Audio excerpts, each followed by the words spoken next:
Courtney. How are you? Good. How are you guys? Very good. Thanks. Same with Steve Evans joining in Hi, our Courtney. chat. Pleased to meet you. Yeah. Yeah. Good How- to get to know you.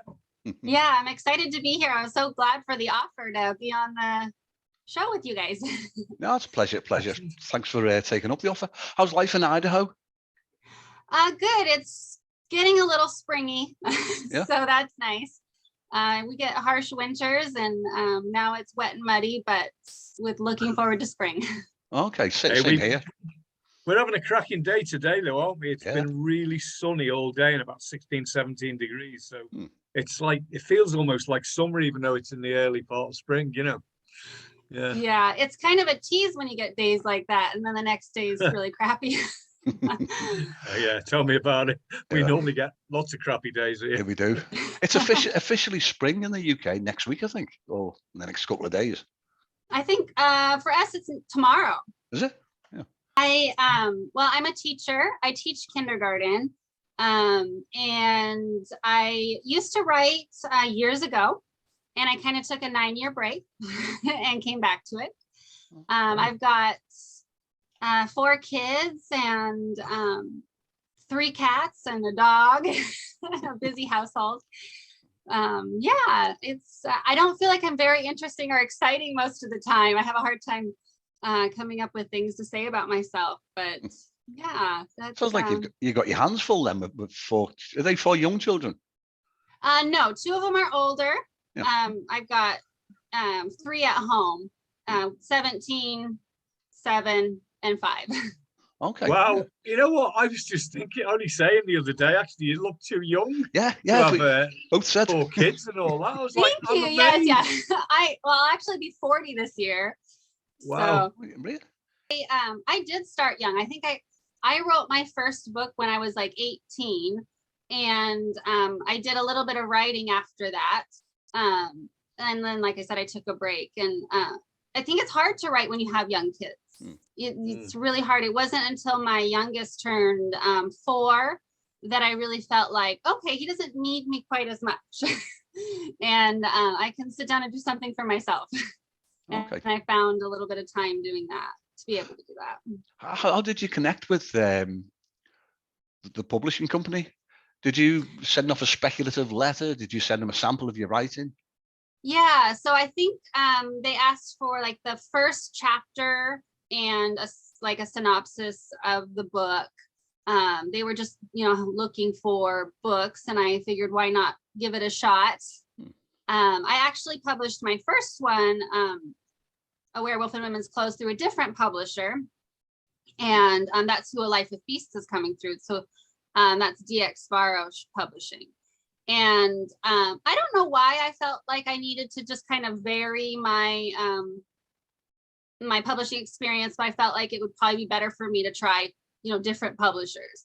So that's why I sought out something else for A Spider in the Garden. And I'm very happy with both publishers. They're both very, very wonderful people to work with, and have been really helpful. So I sent out many letters and got many rejections. But I guess I was pretty confident in myself as a writer, and I still am. I mean, not overly confident. I don't think that I'm the best or anything like that, but just enough to say, hey, I can write at least as good as the worst book I've ever written that got published. And so I kind of figured it was a numbers game, and I'll just throw out, all the letters to all the publishers and see what I get back from them. Okay.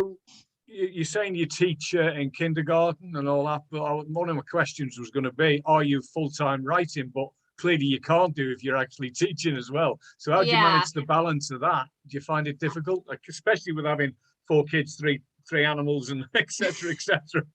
Yeah, it is hard. Nights and weekends I write, sometimes on my lunch hour. I just enjoy it. It's how it relaxes me. It doesn't feel like work when I'm writing. So it's really easy for me to spend a little bit of time doing that.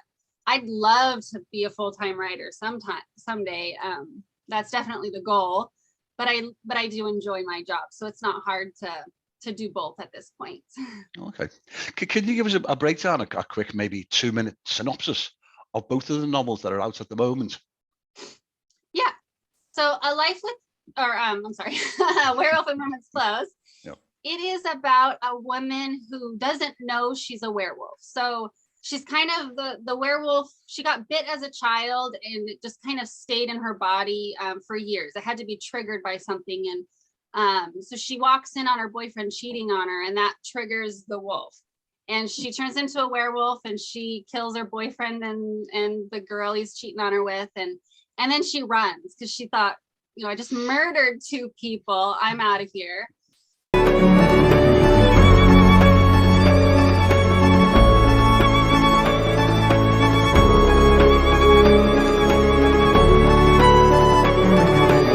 And that's kind of where the story starts. Is she's been driving for days, and she doesn't really know what happened. But she's been being watched by other werewolves and stuff because they knew that she had been bitten. They were waiting for her to freak out and kill someone. So they come get her and bring her into the pack to kind of try to train her and make sure she's safe, right? And she has a career, and she has no interest in stopping her career. She wants to design clothes, and that's kind of where the title comes in. And she's on track to be a clothing designer. And so she figures out that there's this whole other world that she never knew about, and that she's actually a pretty strong wolf. So she's a very strong character. I don't like to write females that aren't pretty strong. And so she's got to choose between, the life of possibly leading this werewolf pack or reaching all of her human dreams that were just about to come true. And there's really no way to balance them very well or very long, right? Because you can't just not age. You can't just not, so you have to eventually disappear from the human society. So that's kind of the synopsis of the book, for trying to figure that out. Yeah. Fantasy, is it? But you also do some paranormal romance. Just explain a little bit about paranormal romance, because I'm not too sure I quite understand. I kind of mix it, so it's really hard. I mean, the genres are very mixed. I feel like there is some romance in the book, but that's not the main theme of the book. And it's I used to, many years ago, I used to write very heavy romance centered things. And I just, when I was writing these, I really wanted to challenge myself into doing more into the storyline and less into the romance part. So there is romance in it. So I like to say that there is some paranormal romance going on, but it's just not the most heavy part of the story. Okay. Yeah. Okay. I started reading The Spider in the Garden a couple of hours ago. And brilliant opening, straight to the action. Thank you. I can see why, you attracted the publisher. You got this 200-year-old silver-haired. How do you pronounce her name? Athena? I say Aranha. Okay. Oh. Yeah. Yeah, she's got three knives tucked into her outfit. Mm-hmm. Yeah. That story, I don't like spiders, which is such a funny. I've gotten so many comments from people. I don't like spiders. And I don't either, but I had this idea for a girl who shifts into a spider, and I hadn't seen it before, and I thought it would make for a very interesting kind of story. So yeah, with that one, she thinks she's the only one, and it's a little darker, especially in the beginning of the book. And she's very depressed, and she has to kill people to eat. There's just no way around it, right? She has to. She feeds like a spider does, and so she's just figured out a way, though, to only kill people who she feels like deserve it, because her webs kind of catch thoughts, so she can kind of tell when someone is just not a good person. But she doesn't really feel great still about her existence and if she really deserves to be alive. She saves a young werewolf boy, and that kind of gives her this new, like, okay, maybe I can be a good person too feeling. And then she meets Dag, who is a vampire who walks in the daylight, and then she finds out that there's this whole mythology of Adam and Eve in the garden and was a web maker, which is what I call the spider shifters, and how they ended up creating the vampires and werewolves, and they all got kicked out. And it's kind of it was really fun to reimagine that mythology for me. And she kind of discovers all these things that she didn't really know about, because her mother was the only other web maker she knew and died when she was real young. And she's just lived years kind of just fearing being killed by the vampires and werewolves. I love anything with a bit of mythology attached to it. It gives it like an extra layer, doesn't it? To the complexity. Yeah, I think so too. I really enjoyed writing that part of it. I felt like it was it gave it kind of a new, different edge. It wasn't just here we are, a different creature out of nowhere. I don't know. I can ask you what kind of research you've done into the novels, Courtney. Are they traditional vampires? You mentioned that one of them walks in daylight, whereas your average vampire, they get killed by sunlight, and the werewolf, they come out in the full moon, and you can only be killed by a silver bullet. Are they typical, your werewolves and vampires? No, I would say no, they're not. Fair enough. I like to take it just at least a little bit different. Although I would say that there are day walking vampires and regular vampires in Spider in the Garden, and so the regular vampires are pretty typical, and then the werewolves are not. They can change whenever, but they have to change on the full moon. Is kind of the way that I've done that with the werewolves. So I like to do it a little bit different, I guess, but not straying too crazily off the path. Okay. Okay, you've released a couple of books in the last couple of months, haven't you? These 2 books, and you've got another one due out in April. Is that right? I mean, how have you managed to put them all together so quickly, or have you just been doing them all at once? And yeah, I took over a year. I wrote about 5 books, and I hadn't published any yet. So what I'm finding right now is that I have less time to write since I've been publishing, because there's just all the other things you have to do. But when I was just writing and all I had to do was sit down and write a story, I could really pump them out, at least first draft wise, right? And so I got about 5 done in a year, and then I started, they started coming out last August. And so now I feel like I'm writing a little slower, but that's okay. Because I've got the other stuff to do. So that's why I've been able to get so many out in so close a period of time. Yeah. Have 5 prints published now? Are they giving you deadlines to meet, or is that fairly flexible? No, yeah, it's flexible. I don't have anything contracted with them that isn't done. So like when I sent them Spider in the Garden, it was done. I recently sent them another one. It's called Princess of Prius, and it's kind of a sci-fi. A little bit. I mean, they go into space, but it's not like there's not really heavy science, part of science fiction in it. But yeah, I didn't send it to them until it was done. With this one, A Life with Beasts, I actually wrote 4 of the series and contracted all 4 of them with DX Barosh. And then my computer crashed. I lost one of them. So no. Did you lose no everything? Did you mail it to yourself and things, or did you just? No, I always tell myself like, save it somewhere else. Yeah. I need to do that today. And I didn't, and I learned, and I'm paying for it. But so I have the first 3 written, and I need to rewrite the 4th. But yeah, so I guess I haven't really promised myself out to much that's not done, so I don't feel too much pressure, which is nice, because I don't feel like I work well under pressure. I don't want to feel like I think it inhibits my creativity if I feel like, I have to do this by this time, or anything like that. It's probably also why I don't really plan out my story very well before I start, because I feel like if I make myself a plan, then I'm going to want to stick to that instead of letting the story kind of flow where it wants to go. Okay. Yeah.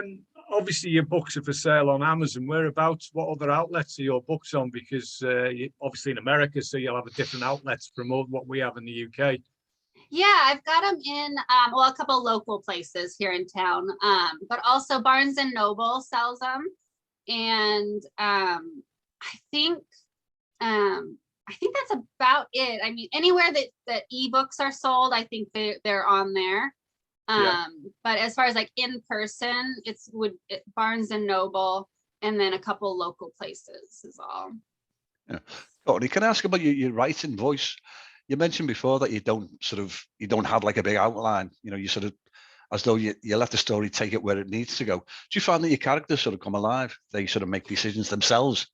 I do, and I think non-writers think that's crazy, but exactly. it's so true. It's like, you know, they really have a mind of their own. You have to kind of become this other person in a way and make decisions their way, not necessarily what you would do in the situation. You're making decisions that character would do, and if you really understand your character well, then it really feels like they're choosing their path, and you might be able to put roadblocks up for them, but how they're going to interact is really up to them. Yeah.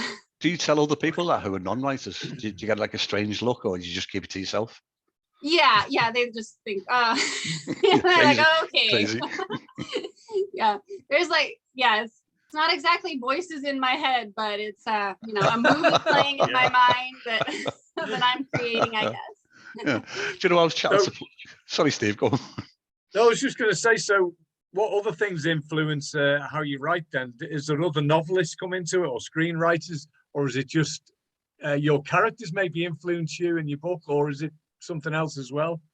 I don't know. I mean, I read a lot and I love movies and TV, so I'm sure I get influenced by other things without realizing it too much. But also sometimes music, like if you find, sometimes I hear like the right song that just like fits my character or the mood, and it can kind of influence it. I know that sometimes if I'm writing kind of a dark, like when I was writing A Spider in the Garden, some of the feelings are kind of dark, and if I had to have music that went with it, I couldn't be listening to something happy while I was writing that. It just didn't fit. Well, what age range are you aiming at? The Spider in the Garden I started reading today, that's clearly not a children's book. Is this they're all adult themes throughout? Yeah, they're all adults books, much to my children and students I was going to ask disappointment. Recently we had the Read Across America week, and so at school I was interviewed by our little student council group of 5th graders about my books, and so then suddenly everybody at school knew, and the kids are like, can I read your book? No. Sorry. Which is hard. I'd like to provide something that they could read. I've just never, I don't know, I've never found the inspiration to do that. I do tell stories to my 2 boys at night. You know, sometimes I'll just tell stories, and I've thought about, I should write these down. They would be kind of a fun, but it's so different from what I've ever done. I'm not sure about it. But maybe someday I'll venture that far. Courtney, can I ask you about the school behind you? Is that York? I'll ask this is my husband. Where's the rest of them? Yeah. Oh dear. I forgot what I was going to ask you now. Oh yeah, about the genre that you're writing. You're writing in the paranormal genre at the moment. Do you see yourself sort of moving on from there to another genre, crime, or I suppose there's elements of crime within your fiction, but do you see yourself moving? I don't know. I really like the kind of leeway you can get with a fantasy. You can do anything, can't you? You can go anywhere. Yeah, and I think that for me, I like reading that. It really adds an element that I like. So I'm not sure. The Life with Beasts is a definitely like more of a mystery type series. She's going to be solving mysteries throughout the series. So but yeah, I think just adding in the elements of paranormal and supernatural. It really appeals to me. I don't know that I would ever change it, but maybe someday. Try something different. I was just going to ask, when your ideas come into your head and you're writing material down, writing it down, do you use go straight to a computer or a laptop straight away, or do you jot it down, pen and paper, and make notes that way? Yeah, I usually write down a few brief like character notes on paper. I have notebooks filled with like character notes and things like that. But then, I write straight onto the computer for the story, and that seems to work well for me. I don't like writing by hand. So no, fair enough. Yeah, fair enough. I just say some of your best ideas, and personally, some of my best ideas may come as I was walking down the street or in the car, and I'd have to get a pad out and write it down, So you obviously do that as well. Yeah. And my phone has like little notes in it, and sometimes I go back and read them, and I'm like, what was I thinking? I don't even understand what this means. The themes, the genre, paranormal. In other words, sort of stroke scary writing. What scares you? You mentioned some of your friends that they don't like spiders. What makes you afraid? I don't like creepy crawlies, that's for sure. And living where I live in North Idaho, I'm definitely scared of big animals. Cougars and bears. We've had them in town. Even raccoons. Raccoons are scary, and they get really big. I would say big things that can eat me. What do you see the bears coming close to the neighborhoods and places? Not bears so much as we've had cougars that come right through town, and so that's kind of frightening because they could very easily just come into our yard, but not like, it doesn't happen a lot. It's not like all the time, but it can happen. And moose are very mean. And my husband likes to camp. So if we get out in the woods, and I used to do it all the time as a kid and not really worry about it, but I guess it scares me more now thinking about my kids out where they could get harmed. You don't want a moose loose about the house. Yeah. Oh. No, I'm sorry. The old Scottish jokes are the best, Terry. Yeah. I'll get a taxi. Courtney, could I ask you, sort of getting near the end, but maybe a couple of final questions if you don't mind. What are your ambitions? Is it the typical writer's dream for, a knock on the door, it's Mr. and Mrs. Netflix. Hey, we want to make is a movie deal, is a contract? Yeah, I would love to see something that I've written on TV or in a movie, because when I write it, it feels like a movie in my head. I would, it'd be neat to see that, as long as they didn't ruin it. But I think that realistically, what I'd like to achieve is to be able to full-time write. So if I was never, a household name or a millionaire, it's not what I'm after. I would love to be able to make enough that I didn't have to work somewhere else. That would be my goal. Okay. But big dreams would be, the movie, and everybody has my books, and yeah. Yeah. So, okay, based on what you're saying there, what would your advice be to say other writers or younger writers, someone who's just starting out? I would say write a lot and don't expect it all to be good. I think learning, it's very important to learn that even if you've written 5,000 words, if you feel like it's not good, it's probably not good, and it's okay to start over, and to read a lot, because if you're not reading a lot, then you're probably not growing much as a writer. There's a lot, I feel like I learn a lot by even reading bad books. Like if I read a book and I'm like, I'm not enjoying this, and I try to figure out why I'm not enjoying it to make sure I don't do that in my own writing. So reading a lot and writing a lot would be my advice. With editing and doing your own writing, how do you react when you see a typo in a traditionally published book? Does it jump out at you? Sometimes, and especially if it's like a big name publisher, right? It makes me feel good. Yeah, I'm like, okay, they do it too. Yes. That's been really brilliant chatting to you, and really appreciate your time. Yes, thank you. I'm really glad that you guys offered this, and I can't wait to see what other people say. Comment on our video. Yeah, it'll be out tomorrow. Yeah. Yeah. Yeah. Nice. Yeah, I'll be up tomorrow. Yeah. Yeah, I'll Yeah, get anyway, great to speak to you, Courtney. Anyway, yeah. Yeah, thank you. Yeah, it was nice to meet you guys. Okay. Well, Yeah. keep in touch anyway, as we are on Twitter. Yep. Yeah. Yeah. Brilliant. Awesome. Sounds great to me. Yeah. Thank you. Yeah. Yeah. Thank you. Cheers, Courtney. Bye now.